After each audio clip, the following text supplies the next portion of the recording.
ازيكم يا حبايبي؟ النهارده ان شاء الله هنعمل الفطير المشلتت بطريقه حلوه قوي وسهله قوي واي حد هيعرف يعمله. تعالوا معايا. الدقيق حسب الكميه اللي انت عايزاها، ملوش عيار. الميه لحد ما العجينه هتتماسك معاكي، ورشه ملح. بس كل مكوناته سهل قوي. يعني الدقيق حسب الكميه اللي انت عايزاها، ملوش عيار في اي حاجه. وعجينه هتبقى متماسكه. هسيب العجينه تريح نص ساعه.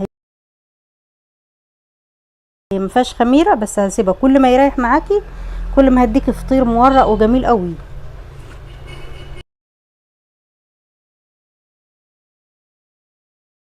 اهي العجينه زي ما انت شايفاها كده، عجينه متماسكه. وهدهن ايدي بالزيت واقطع كل فطيره هتاخد 3 كور. اهو انا حطيت ايدي كده في الزيت وهكور واحط في الصاج، برضو الصاج مدهون بالزيت. اهو 3 كور، كل فطيره هتعمل 3 كور، دول 3 فطاير بالظبط. ودي زبده، وممكن تعملي سمنه بلدي مع سمنه عادي. دي زبده وحطيت لها كده معلقه زيت، وجنبها الزيت اهو. الزيت اللي هفرد بيه، الزبده اللي هدهن بيه من جوه. سهله قوي، هتدهني ايدك بالزيت والرخامه تحت بالزيت برضو، وهيتفرد معاك بكل سهوله بس لما يرتاح. اهو عشان مريح، بصوا بتفرد ازاي.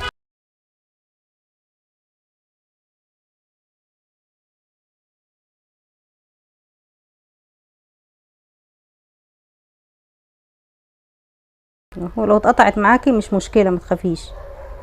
وهدهن بالزبده كده. دهنت الفطيره كده لما فردتها، وبدهن الجناب اهو.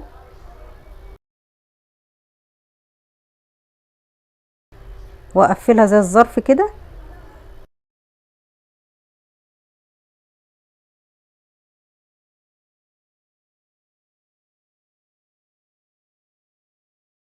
بعد كده دي هركنها، دي اول واحده. بعد كده هجيب واحده تاني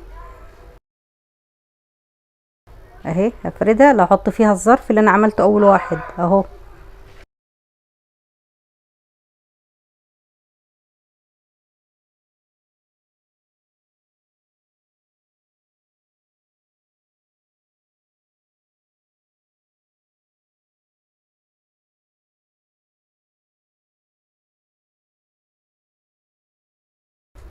اهو دي التالتة دي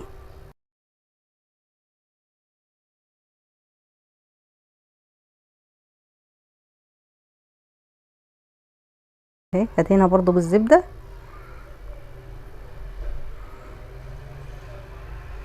خدت الاتنين على وشهم اهو، ما قلبتهمش وحطيتهم. دي خلاص بقت فطيره كده 3 اهي. هحطها في الصينيه. هعملها كده، لو فردت معاكي هتبقى ارتاحت وخلاص على كده. لو لمت وانت بتفرديها سيبيها شويه، ما تفردهاش بالعافيه يعني. اهي بص عشان ارتاحت معايا. يعني انا بعد ما بكورها كده بسيبها حوالي ربع ساعه،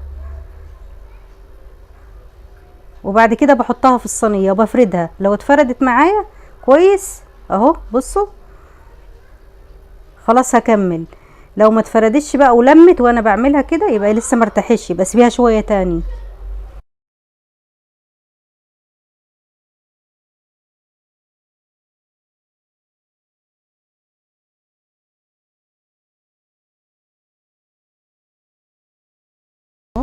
خليها تتسوى، تملى الصينيه كلها، وخليها سوا واحد كلها.